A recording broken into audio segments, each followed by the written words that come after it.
elusive. Less than 7 for a movement. Sketch my name, I can prove I do this. If you bought into the blue, you'll know what my mood is. 86 for some group shit, 2 weeks, hit 6, price tag to be loosened. I do it for nothing more than our mutual amusement.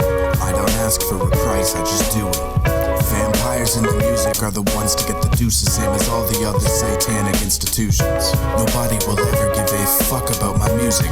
Play it back, just sounds of excuses. Grounded in the true shit, too many to list. My abuses, bound to be ruthless. To say the least, I do this in part to separate myself from eunuchs. Celebrating all of my many improvements. Keeping quiet while they do buffoon shit. Clowning on the first page, saying that it's stupid. Paying my taxes and I show all of my students. Way too hot for retardant to diffuse this. They cannot reduce this. I don't need your approval to do this. Although I thought I needed a grow pass, I refuses. Sounds way too much like I'm signing into delusions. Way too over their heads like r/whoosh. I don't really have to prove shit. Took a long time to find where the jewel sits. Looking back at all my contributions, what I did for the game with no fame. I write my own illusions, tight with the flame. Insane, no wonder luck will never approve it. So long as a white kid do it backwards. Racist, persecution, they know I produce it. They can't find solutions, short of end to get with bruises. I've been cutting up their noodle, causing confusion. See how I cut loose when I do it, I'm about to lose it. There's no substitution for skill, why overproduce shit? Passed off on district kid, nod to the exclusion.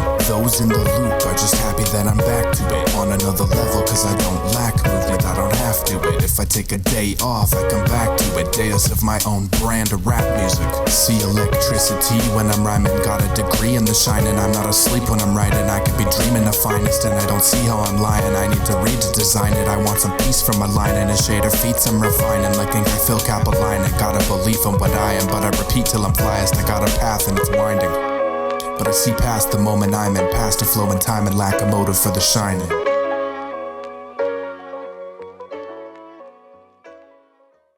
You can shift off of victory to the aesthetics of the dance.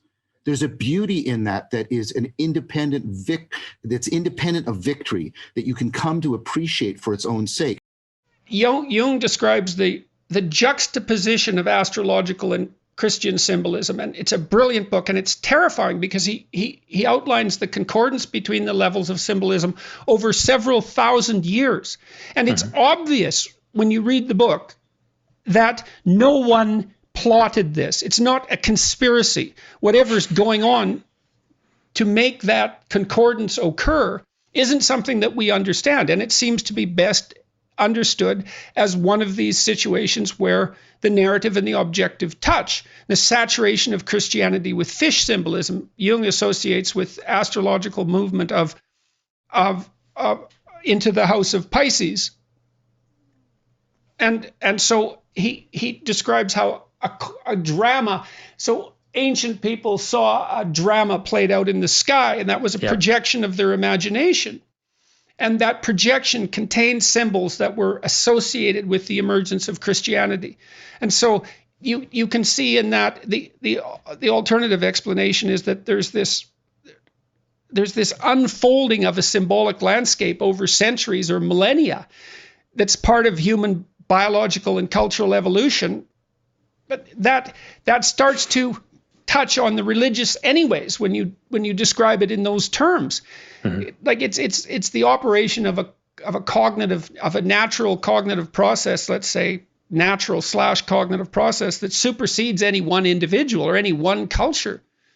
And so I've never seen a critique of Ion. I think people read that book and they think, oh, there isn't that much known about William Wallace historically, but you crafted a narrative that was true enough, let's say, to be unbelievably attractive to people and to motivate them very deeply, because it's an affecting movie. Well, and if it wasn't, it wouldn't have been so popular.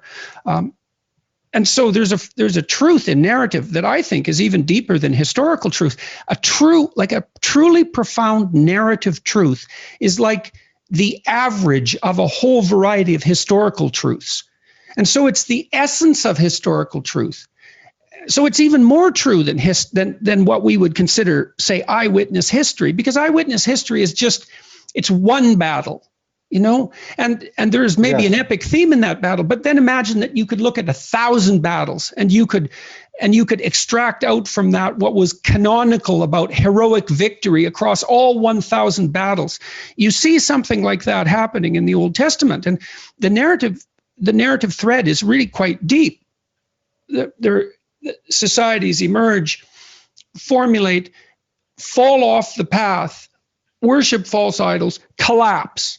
Right. And then the same thing happens again, and the collapse happens. And the collapse happens because people become too prideful, the kings in particular. They don't listen to the voice of conscience. And a prophetic voice arises and says, you're wandering off the tried and true path, and you're going to be punished terribly for that. And generally speaking, the kings ignore that, and catastrophe breaks free.